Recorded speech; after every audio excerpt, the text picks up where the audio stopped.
اور یہ ممکن ہی نہیں کہ کوئی انسان اللہ کے برگزیدہ بندوں میں سے بھی ہو اور پھر کفر بھی کرے، ہرگز ممکن نہیں۔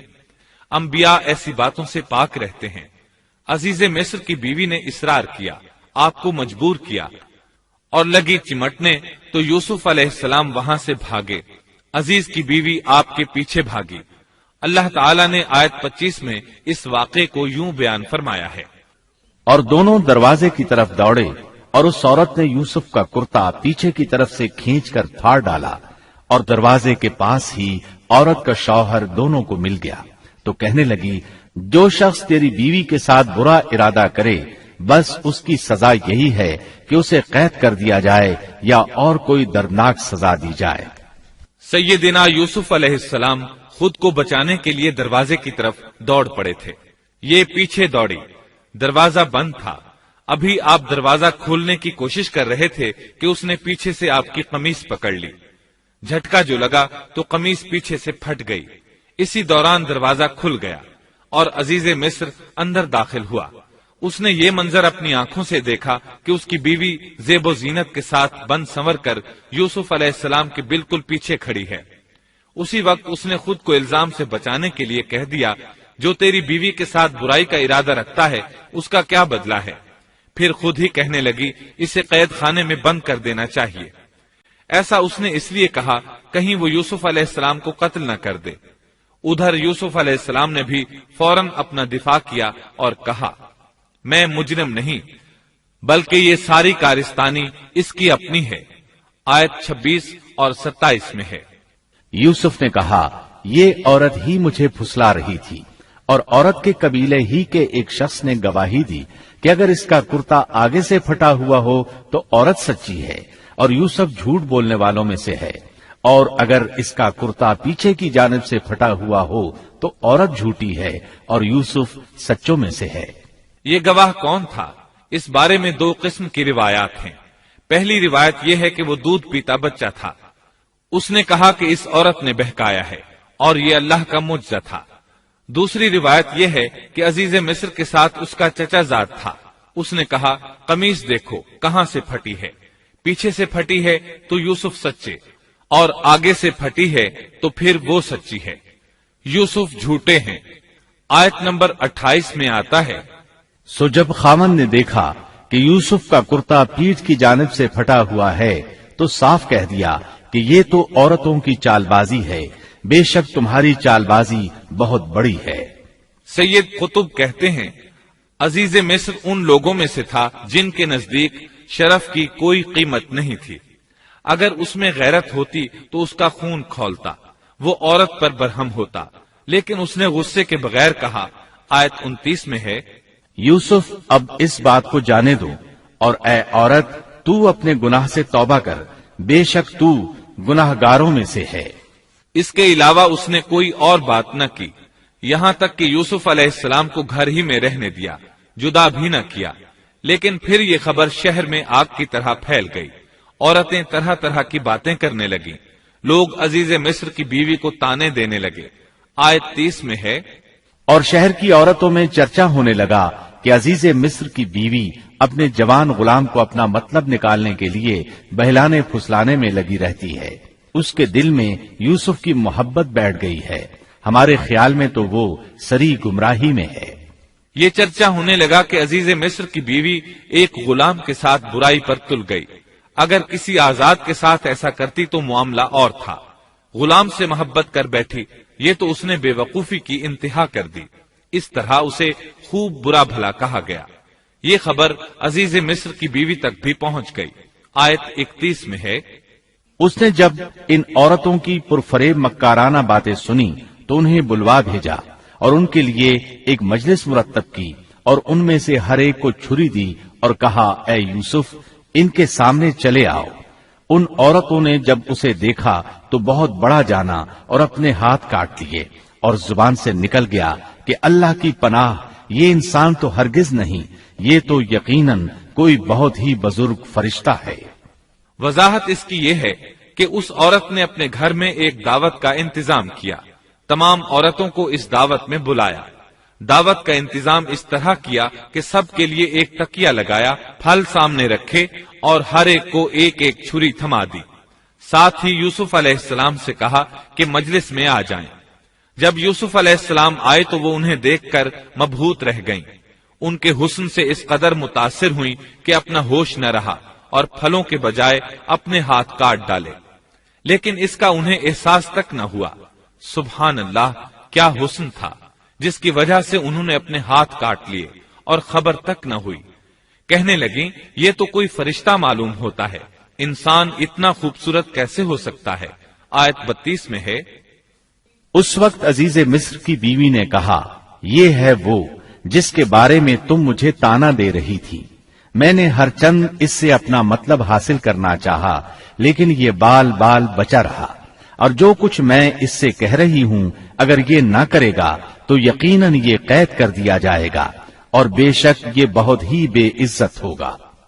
یہ آیت اس بات کی واضح دلیل ہے کہ یوسف علیہ السلام نے برائی کا ارادہ نہیں کیا تھا۔ پھر بات یہیں پر ختم نہیں ہو گئی، بلکہ تمام عورتیں یوسف علیہ السلام پر ٹوٹ پڑیں۔ ان میں سے ہر ایک کی خواہش تھی کہ یوسف علیہ السلام اس سے محبت کریں اور بے حیائی کا ارتکاب کریں۔ اپنی عزت اور شرف کو انہوں نے خاک میں ملا دیا۔ یوسف علیہ السلام کے حسن پر فریفتہ ہو گئیں۔ اس کیفیت کو دیکھ کر یوسف علیہ السلام نے اپنے رب سے دعا کی۔ آیت 33 اور 34 میں آتا ہے، یوسف نے دعا کی کہ اے میرے پروردگار، جس بات کی طرف یہ عورتیں مجھے بلا رہی ہیں اس سے تو مجھے جیل خانہ بہت پسند ہے۔ اگر تو نے ان کا مکر و فریب مجھ سے دور نہ کیا تو میں تو ان کی طرف مائل ہو جاؤں گا اور بالکل نادانوں میں جا ملوں گا۔ اس سے ظاہر ہوا سب عورتیں یوسف علیہ السلام کو اپنی طرف متوجہ کر رہی تھیں۔ انہوں نے ہر طریقہ اختیار کیا، لیکن یوسف علیہ السلام نے کسی ایک کی طرف توجہ نہ دی۔ اللہ نے انہیں بچا لیا اور عورتوں کی چال کو ناکام بنا دیا۔ اس واقعے کی خبر بھی لوگوں میں پھیل گئی۔ عزیز مصر کی بیوی کو پتا چل گیا کہ یہ خبریں پورے شہر میں پھیل گئی ہیں اور لوگ اسے ہی قصوروار ٹھہرا رہے ہیں۔ تب وہ اپنے خاوند کے پاس گئی، اس سے کہا، اب کیا کیا جائے؟ سب لوگ مجھے ہی الزام دے رہے ہیں، معاملہ بہت پھیل گیا ہے، اس بات کو دبانے کے لیے کچھ کرنا چاہیے۔ عزیز مصر نے کہا، پھر کیا کیا جائے؟ آخر آپس میں مشورہ ہوا، دونوں اس پر متفق ہو گئے۔ ابن عباس رضی اللہ عنہما فرماتے ہیں، انہوں نے یوسف علیہ السلام کو ایک گدھے پر سوار کیا اور ایک ڈھول والا ساتھ کر دیا اور یہ منادی کرائی کہ اس عبرانی غلام نے اپنی مالکہ کے ساتھ برائی کی کوشش کی ہے، لہٰذا اسے اس جرم کی پاداش میں جیل میں ڈالا جاتا ہے۔ گویا انہوں نے اپنے پر سے الزام ختم کرنے کا یہ منصوبہ سوچا۔ اس بارے میں اللہ آیت 35 میں فرماتے ہیں، پھر ان تمام نشانوں کے دیکھ لینے کے بعد بھی انہیں یہی مصلحت معلوم ہوئی کہ یوسف کو کچھ مدت کے لیے قید خانے میں رکھیں۔ انہوں نے یہ اس لیے کہا تاکہ یوسف علیہ السلام پر تہمت لگائی جا سکے۔ اس طرح یوسف علیہ السلام قید خانے میں آ گئے۔ ان کے ساتھ 2 نوجوان اور قید خانے میں بھیجے گئے تھے۔ کچھ دن ساتھ رہنے کے بعد وہ جان گئے کہ یوسف علیہ السلام نیک سیرت انسان ہیں، عبادت گزار نوجوان ہیں۔ ایک رات دونوں نوجوانوں نے خواب دیکھے۔ صبح ہوئی تو دونوں یوسف علیہ السلام کے پاس گئے اور اپنا اپنا خواب سنایا۔ قرآن کریم آیت 36 میں اس کو یوں بیان کرتا ہے، اس کے ساتھ ہی 2 اور جوان بھی جیل خانے میں داخل ہوئے۔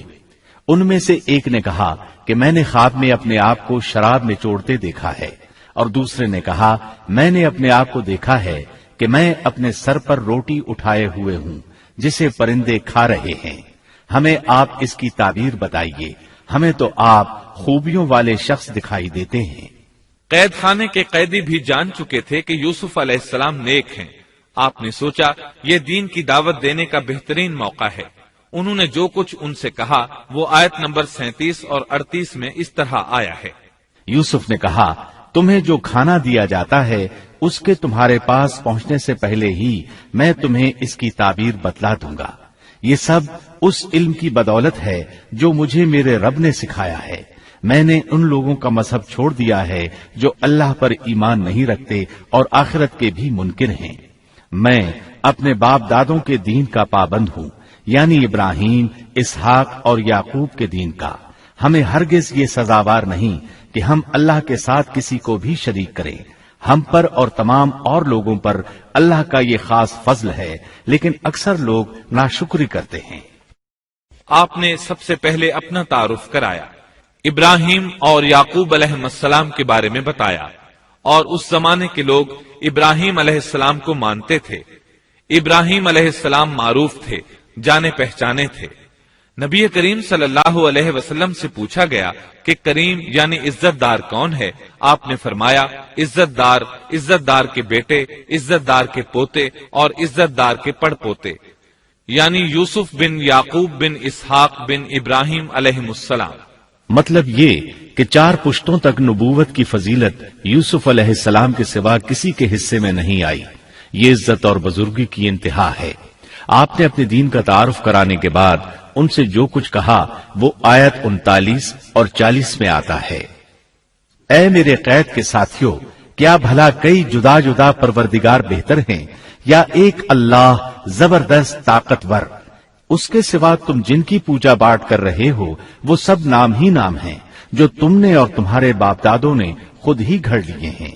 اللہ نے ان کی کوئی دلیل نازل نہیں فرمائی. فرما روائی صرف اللہ ہی کی ہے. اس کا فرمان ہے کہ تم سب سوائے اس کے کسی اور کی عبادت نہ کرو. یہی دین درست ہے، لیکن اکثر لوگ نہیں جانتے. پھر یوسف علیہ السلام نے انہیں خواب کی تعبیر بتائی. اس کا ذکر سورہ یوسف آیت 41 میں ہے. اے میرے قید خانے کے رفیقو، تم دونوں میں سے ایک تو اپنے بادشاہ کو شراب پلانے پر مقرر ہو جائے گا، لیکن دوسرا سولی دیا جائے گا اور پرندے اس کا سر نوچ نوچ کھائیں گے. تم دونوں جس کے بارے میں تحقیق کر رہے تھے اس کام کا فیصلہ کر دیا گیا. تعبیر سن کر وہ قیدی کہنے لگے، ہم نے اس طرح خواب نہیں دیکھا. جس کے قتل کی تعبیر بتائی گئی تھی وہ تو خاص طور پر کہنے لگا، میں نے یہ خواب نہیں دیکھا. اس پر یوسف علیہ السلام نے فرمایا، یہ اللہ کا فیصلہ ہے، تبدیل نہیں ہو سکتا. پھر آپ نے دوسرے قیدی سے فرمایا، اور جس کی نسبت یوسف کا گمان تھا کہ ان دونوں میں سے یہ چھوٹ جائے گا، اس سے کہا کہ اپنے بادشاہ سے میرا ذکر بھی کر دینا. پھر اسے شیطان نے اپنے بادشاہ سے ذکر کرنا بھلا دیا اور یوسف نے کئی سال قید خانے ہی میں کاٹے. پھر اسی طرح ہوا. ایک کو پھانسی پر چڑھا دیا گیا، دوسرا بادشاہ کو شراب پلانے پر مقرر ہوا، لیکن وہ یوسف علیہ السلام کا ذکر کرنا بھول گیا. اللہ تعالیٰ آیت 42 میں فرماتے ہیں، شیطان نے اسے بھلا دیا. اس آیت کی تفسیر بعض مفسرین نے یہ کی ہے کہ شیطان نے یوسف علیہ السلام کو اپنے رب یعنی اللہ تعالیٰ کی یاد سے غافل کر دیا، اور انہوں نے ایک بندے سے چاہا کہ وہ اپنے رب یعنی شاہ مصر سے ان کا تذکرہ کر کے ان کی رہائی کی کوشش کرے. اس لیے اللہ تعالیٰ نے ان کو یہ سزا دی کہ وہ کئی سال تک جیل میں پڑے رہے. یہ تفسیر بالکل غلط ہے. درست یہ ہے کہ فَأَنْسَاهُ کی ضمیر اس شخص کی طرف لوٹتی ہے جس کے متعلق یوسف علیہ السلام کا گمان تھا کہ وہ رہائی پانے والا ہے. اور اس آیت کے معنی یہ ہیں کہ شیطان نے اس شخص کو اپنے آقا سے یوسف علیہ السلام کا ذکر کرنا بھلا دیا، جیسا کہ علامہ ابن کثیر اور دیگر مفسرین نے اسی طرح کہا ہے. انس رضی اللہ عنہ سے مروی یہ روایت کہ اللہ تعالیٰ نے یوسف علیہ السلام کی طرف وحی کی کہ اے یوسف، تجھے تیرے بھائیوں سے کس نے نجات دی؟ فرمایا، اے اللہ، آپ نے. اللہ نے پھر پوچھا، یوسف، تجھے کنویں سے کس نے نکالا؟ انہوں نے جواب دیا، اللہ، آپ نے. اللہ تعالیٰ نے پھر پوچھا، یوسف، تجھے عورتوں سے کس نے بچایا؟ کہا، اللہ، آپ نے. اب اللہ نے فرمایا، پھر اب اللہ کے سوا کسی اور سے نجات کیوں طلب کرتے ہو؟ یہ روایت عقل اور نقل دونوں کے خلاف ہے، کیونکہ تکالیف و مصائب سے خلاصی کے لیے دنیاوی اسباب اختیار کرنا جائز ہے، جیسا کہ سورۃ المائدہ میں اللہ تعالیٰ فرماتے ہیں کہ نیکی اور تقوی کے کاموں میں ایک دوسرے کا تعاون کرو. اور یوسف علیہ السلام کا رہائی پانے والے شخص سے اپنی رہائی کے متعلق بادشاہ سے بات کرنے کو کہنا اس آیت کے عین مطابق ہے، اور ایسا کرنا توکل علی اللہ کے خلاف نہیں. لہذا مذکورہ بیان کردہ روایت جس طرح سند کے اعتبار سے کمزور ہے، اسی طرح مفہوم کے اعتبار سے بھی قرآن کے خلاف ہے. یوسف علیہ السلام قید خانے میں پڑے ہیں، کسی کو ان کی خبر تک نہیں. یہ ان کی ایک اور آزمائش تھی، کسی کو خبر ہو تو نکالے. آخر کچھ مدت بعد بادشاہ نے خواب دیکھا۔ بادشاہ نے کہا، میں نے خواب میں دیکھا ہے کہ 7 موٹی تازی فربا گائیں ہیں جن کو 7 دبلی پتلی لاغر گائیں کھا رہی ہیں، اور 7 بالیاں ہیں ہری ہری اور دوسری 7 بالکل خشک۔ اس خواب نے بادشاہ کو پریشان کر دیا۔ اس نے کہا، اے درباریو، میرے اس خواب کی تعبیر بتلاؤ اگر تم خواب کی تعبیر دے سکتے ہو۔ انہوں نے جواب دیا، یہ تو اڑتے اڑاتے پریشان خواب ہیں، اور ایسے شوریدہ پریشان خوابوں کی تعبیر جاننے والے ہم نہیں۔ جب وہ خواب کی تعبیر نہ بتا سکے تب اس ساقی کو یوسف علیہ السلام یاد آئے۔ وہ چونک اٹھا۔ ان 2 قیدیوں میں سے جو رہا ہوا تھا اسے مدت کے بعد یاد آ گیا اور کہنے لگا، میں تمہیں اس کی تعبیر بتلا دوں گا، مجھے جانے کی اجازت دیجیے۔ قید خانہ شہر سے باہر تھا، انہوں نے اسے ادھر روانہ کر دیا۔ وہ جیل پہنچا، یوسف علیہ السلام سے ملا اور بولا، اے یوسف، اے بہت بڑے سچے، آپ ہمیں اس خواب کی تعبیر بتلائیے کہ 7 موٹی تازی گائیں ہیں جنہیں 7 دبلی پتلی گائیں کھا رہی ہیں، اور 7 بالکل سبز خوشے ہیں، اور 7 ہی دوسرے بالکل خشک ہیں، تاکہ میں واپس جا کر ان لوگوں سے کہوں تاکہ وہ سب جان لیں۔ تب یوسف علیہ السلام نے خواب کی تعبیر بتائی۔ یوسف نے جواب دیا کہ تم 7 سال تک پے در پے لگاتار حسب عادت غلہ بویا کرنا، اور فصل کاٹ کر اسے بالیوں سمیت ہی رہنے دینا، سوائے اپنے کھانے کی تھوڑی سی مقدار کے۔ اس کے بعد 7 سال نہایت سخت قحط کے آئیں گے، وہ اس غلے کو کھا جائیں گے جو تم نے ان کے لیے ذخیرہ رکھ چھوڑا تھا، سوائے اس تھوڑے سے غلے کے جو تم محفوظ کر کے رکھو گے۔ آپ نے صرف خواب کی تعبیر نہیں بتائی بلکہ علاج بھی بتایا۔ اس کے بعد ایک اور بات بھی بتائی۔ اس کے بعد جو سال آئے گا اس میں لوگوں پر خوب بارش برسائی جائے گی، اور وہ اس میں شیرہ انگور بھی خوب نچوڑیں گے۔ ساقی بہت تیزی سے واپس گیا، بادشاہ کو پوری تفصیل بتائی۔ تب بادشاہ نے کہا، یوسف کو میرے پاس لاؤ۔ بادشاہ کا قاصد واپس آیا اور آپ سے کہا، بادشاہ آپ کو بلا رہا ہے۔ یوسف علیہ السلام نے کہا، میں قید خانے سے نہیں نکلوں گا۔ نبی کریم صلی اللہ علیہ وسلم فرماتے ہیں، اللہ یوسف علیہ السلام پر رحم فرمائے، انہوں نے کس حد تک صبر کیا۔ ان کی جگہ میں ہوتا اور مجھے قید خانے سے نکلنے کے لیے کہا جاتا تو میں فوراً باہر نکل جاتا۔ 7 سال تک قید میں رہنے کے بعد اگر کوئی قیدی سے باہر نکلنے کے لیے کہے اور وہ باہر نکلنے سے انکار کر دے تو یہ بات عجیب ہی لگ سکتی تھی، لیکن یوسف علیہ السلام ہر طرح سے بری ہو کر نکلنا چاہتے تھے۔ چنانچہ آپ نے کہا، یوسف نے کہا، اپنے بادشاہ کے پاس واپس جا اور اس سے پوچھ کہ ان عورتوں کا حقیقی واقعہ کیا ہے جنہوں نے اپنے ہاتھ کاٹ لیے تھے۔ ان کے ہیلے کو صحیح طور پر جاننے والا میرا پروردگار ہی ہے۔ قاصد واپس آیا، اس نے بادشاہ کو یوسف کا جواب سنایا۔ اب بادشاہ نے ان عورتوں کو جمع کیا اور کہا، بادشاہ نے پوچھا، اے عورتوں، اس وقت کا صحیح واقعہ کیا ہے جب تم داؤ فریب کر کے یوسف کو اس کی دلی منشا سے بہکانا چاہتی تھی؟ انہوں نے صاف جواب دیا کہ معاذ اللہ، ہم نے یوسف میں کوئی برائی نہیں پائی۔ پھر تو عزیز مصر کی بیوی بھی بول اٹھی کہ اب تو حق سچ واضح ہو گیا ہے، میں نے ہی اسے ورغلایا تھا اس کے جی سے، اور یقیناً وہ سچوں میں سے ہے۔ یوسف نے کہا، یہ اس واسطے کہ عزیز مصر جان لے کہ میں نے اس کی پیٹھ پیچھے اس کی خیانت نہیں کی، اور یہ بھی کہ اللہ دغابازوں کے ہتھ کنڈے چلنے نہیں دیتا۔ میں اپنے نفس کی پاکیزگی بیان نہیں کرتا، بے شک نفس تو برائی پر ابھارنے والا ہی ہے، مگر یہ کہ میرا پروردگار ہی اپنا رحم کرے، یقیناً میرا پالنے والا، بڑی بخشش کرنے والا اور بہت مہربانی فرمانے والا ہے۔ بعض مفسرین کے نزدیک یہ یوسف علیہ السلام کا قول ہے، اور یہ انہوں نے اس وقت کہا جب جیل میں ان کو یہ ساری تفصیل بتلائی گئی، یا بعض کے بقول بادشاہ کے پاس جا کر انہوں نے یہ کہا۔ بعض مفسرین کے نزدیک یہ بھی عزیز مصر کی بیوی ہی کا قول ہے، اور مطلب یہ ہے کہ یوسف کی غیر موجودگی میں بھی اسے غلط طور پر تہمت لگا کر خیانت کا ارتکاب نہیں کرتی، بلکہ امانت کے تقاضوں کو سامنے رکھتے ہوئے اپنی غلطی کا اعتراف کرتی ہوں۔ یا یہ مطلب ہے کہ میں نے یوسف کو پھسلانے کی کوشش ضرور کی، لیکن واقعہ یہ ہے کہ اپنے خاوند کی خیانت نہیں کی اور کسی بڑے گناہ میں واقع نہیں ہوئی۔ حافظ ابن کثیر نے اسی قول کو ترجیح دی ہے اور اسے سیاق و معانی کے اعتبار سے زیادہ مناسب اور موزوں قرار دیا ہے۔ آیت 54 میں اللہ تعالی فرماتے ہیں، بادشاہ نے کہا اسے میرے پاس لاؤ کہ میں اسے اپنے خاص کاموں کے لیے مقرر کر لوں۔ پھر جب اس سے بات چیت کی تو کہنے لگا کہ آپ ہمارے ہاں آج سے ذی عزت اور امانت دار ہیں۔ تب یوسف علیہ السلام بولے، یوسف نے کہا آپ مجھے ملک کے خزانوں پر مقرر کر دیجئے، میں حفاظت کرنے والا اور باخبر ہوں۔ اسی طرح ہم نے یوسف کو ملک کا قبضہ دے دیا کہ وہ جہاں کہیں چاہے رہے سہے، ہم جسے چاہیں اپنی رحمت پہنچا دیتے ہیں، ہم نیکوکاروں کا ثواب ضائع نہیں کرتے، یقیناً ایمانداروں اور پرہیزگاروں کو اخروی اجر بہت ہی بہتر ہے۔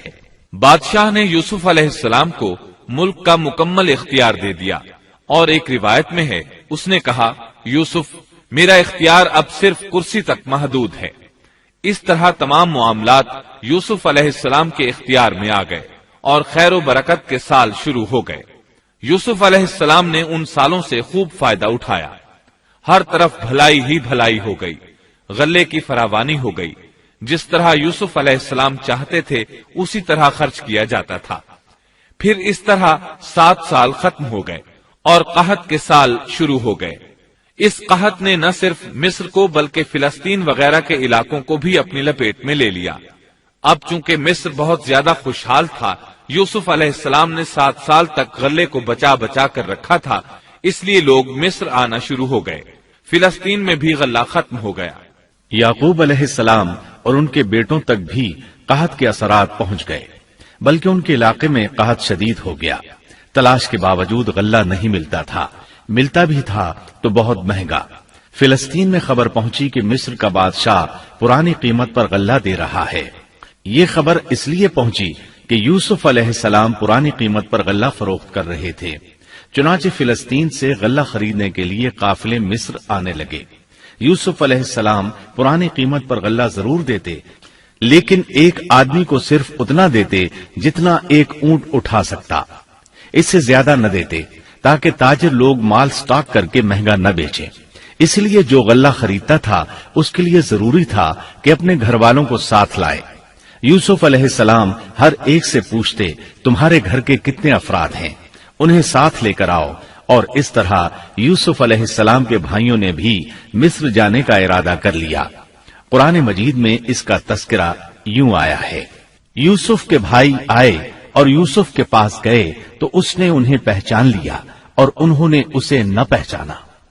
یوسف علیہ السلام نے گندم دینے سے پہلے پوچھا، تم کون ہو، کہاں سے آئے ہو، تم جاسوس لگتے ہو۔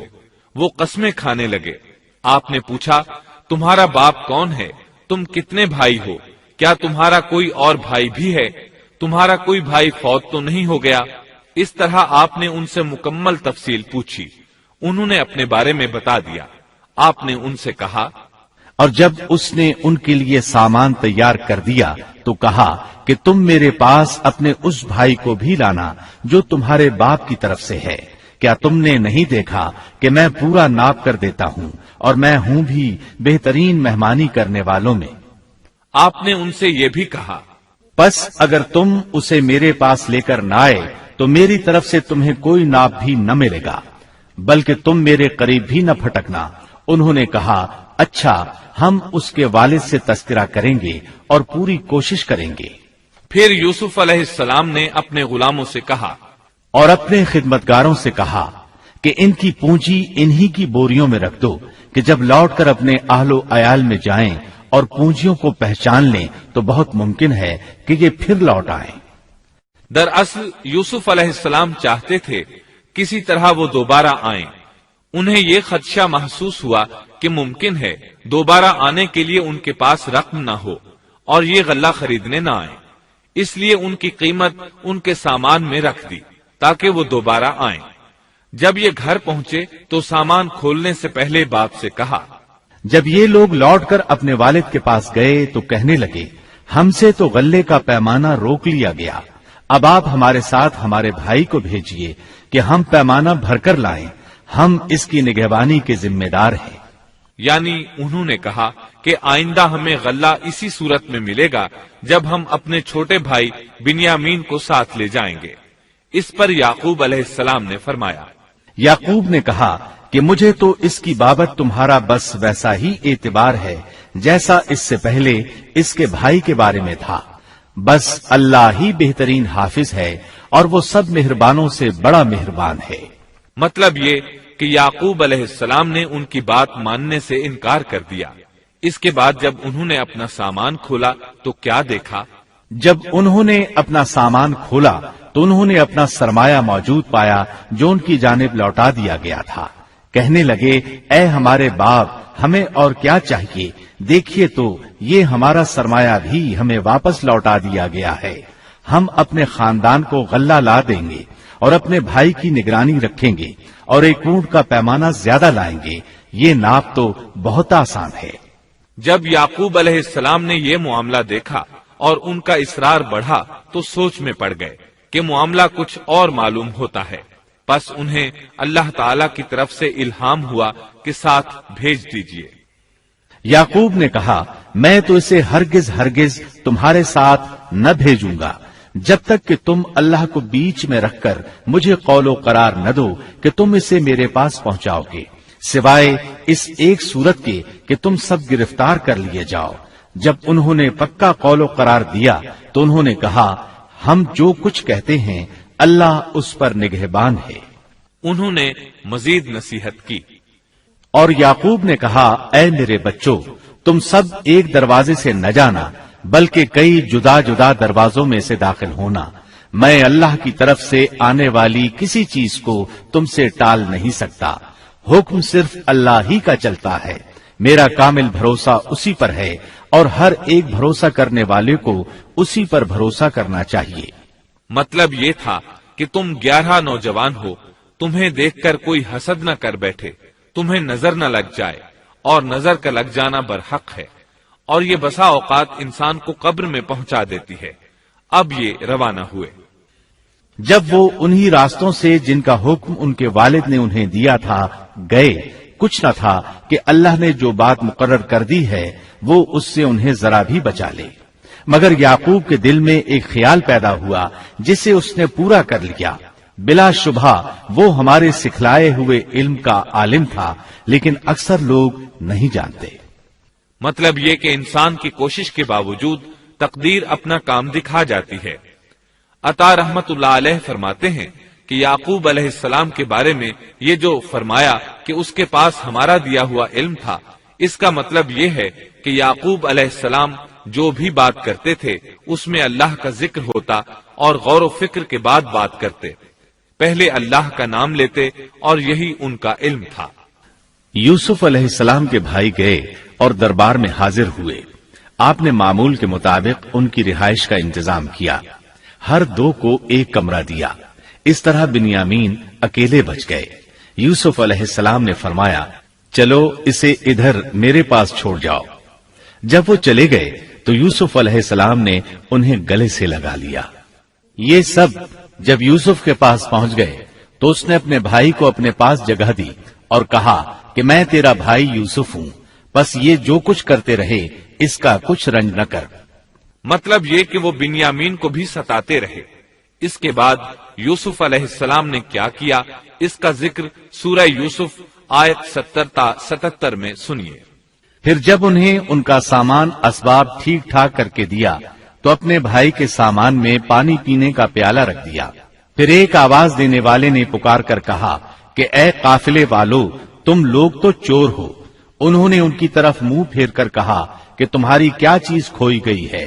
جواب دیا کہ شاہی پیالہ گم ہے، جو اسے لے آئے اسے ایک اونٹ کے بوجھ کا غلہ ملے گا۔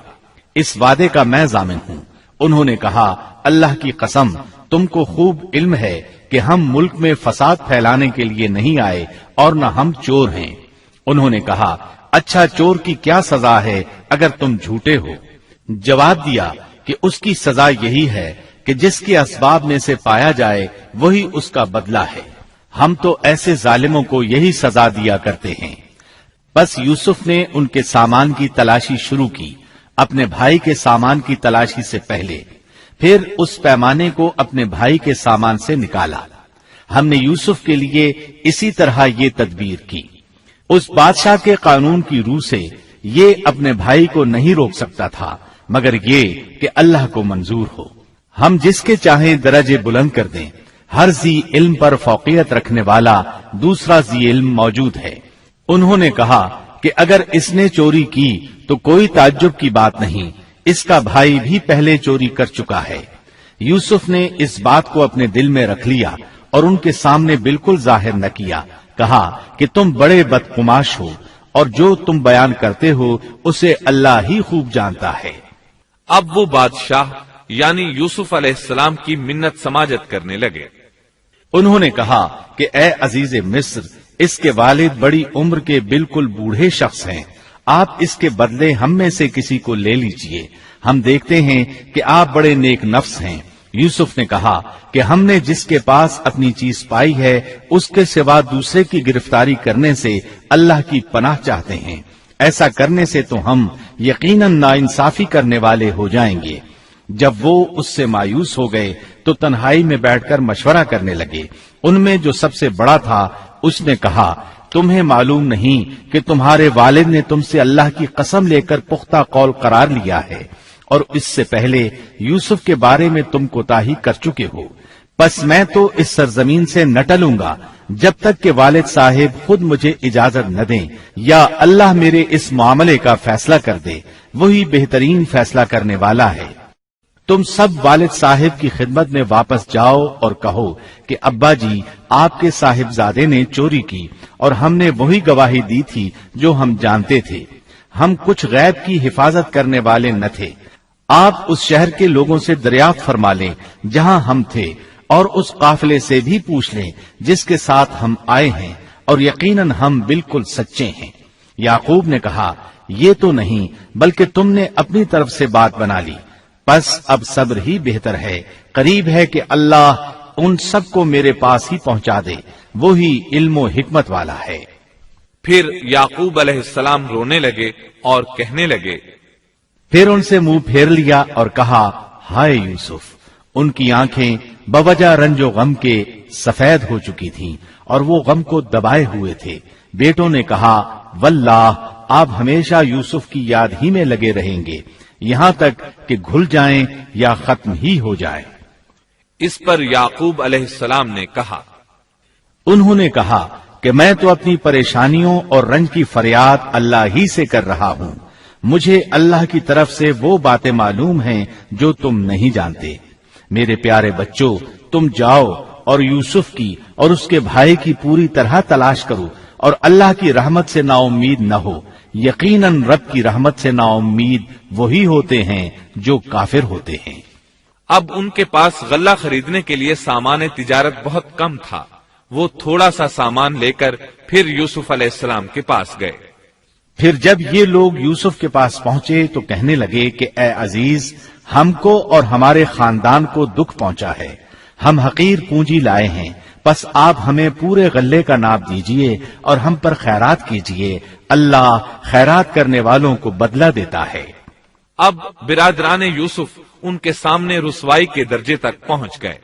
چنانچہ یوسف علیہ السلام نے انہیں زیادہ پریشان کرنا مناسب نہ سمجھا اور اپنا مکمل تعارف کروا دیا. یوسف نے کہا جانتے بھی ہو کہ تم نے یوسف اور اس کے بھائی کے ساتھ اپنی نادانی کی حالت میں کیا کیا. انہوں نے کہا واقعی تو ہی یوسف ہے. جواب دیا کہ ہاں میں یوسف ہوں اور یہ میرا بھائی ہے. اللہ نے ہم پر فضل و کرم کیا. بات یہ ہے کہ جو بھی پرہیزگاری اور صبر کرے تو اللہ کسی نیکوکار کا اجر ضائع نہیں کرتا. انہوں نے کہا اللہ کی قسم اللہ نے تجھے ہم پر برتری دی ہے اور یہ بھی بالکل سچ ہے کہ ہم خطا کار تھے. جواب دیا آج تم پر کوئی ملامت نہیں ہے. اللہ تمہیں بخشے. وہ سب مہربانوں سے بڑا مہربان ہے. میرا یہ کرتا تم لے جاؤ اور اسے میرے والد کے منہ پر ڈال دو کہ وہ دیکھنے لگیں اور اپنے خاندان کو میرے پاس لے آؤ. وہ قمیص لے کر یعقوب علیہ السلام کی طرف چل دیے.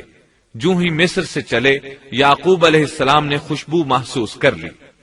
جب یہ قافلہ جدا ہوا تو ان کے والد نے کہا کہ مجھے تو یوسف کی خوشبو آ رہی ہے، اگر تم مجھے بے وقوف نہ کہو۔ وہ کہنے لگے کہ واللہ آپ اپنے اسی پرانے خط میں مبتلا ہیں۔ جب خوشخبری دینے والے نے پہنچ کر ان کے منہ پر وہ کرتا ڈالا، اسی وقت وہ پھر سے بینا ہو گئے۔ کہا کیا میں تم سے نہ کہا کرتا تھا کہ میں اللہ کی طرف سے وہ باتیں جانتا ہوں جو تم نہیں جانتے؟ انہوں نے کہا ابا جی آپ ہمارے لیے گناہوں کی بخشش طلب کیجئے، بے شک ہم قصوروار ہیں۔ کہا اچھا میں جلد ہی تمہارے لیے اپنے پروردگار سے بخشش مانگوں گا، وہ بہت بڑا بخشنے والا اور نہایت مہربانی کرنے والا ہے۔ پھر سارا خاندان یوسف علیہ السلام کے پاس آیا۔ جب یہ سارا گھرانہ یوسف کے پاس پہنچ گیا تو یوسف نے اپنے ماں باپ کو اپنے پاس جگہ دی اور کہا اللہ کو منظور ہے تو آپ سب امن و امان کے ساتھ مصر میں آؤ، اور اپنے تخت پر اپنے ماں باپ کو اونچا بٹھایا اور سب اس کے سامنے سجدے میں گر گئے۔ تب کہا کہ ابا جی یہ میرے پہلے کے خواب کی تعبیر ہے، میرے رب نے اسے سچا کر دکھایا، اس نے میرے ساتھ بڑا احسان کیا جبکہ مجھے جیل خانے سے نکالا اور آپ لوگوں کو صحرا سے لے آیا۔ اس اختلاف کے بعد جو شیطان نے مجھ میں اور میرے بھائیوں میں ڈال دیا تھا، میرا رب جو چاہے اس کے لیے بہترین تدبیر کرنے والا ہے، اور وہ بہت علم و حکمت والا ہے۔ اے میرے پروردگار تو نے مجھے کچھ حکومت عطا فرمائی اور مجھے خواب کی تعبیر سکھلائی۔ اے آسمانوں اور زمین کے پیدا کرنے والے، تو ہی دنیا و آخرت میں میرا ولی اور کارساز ہے۔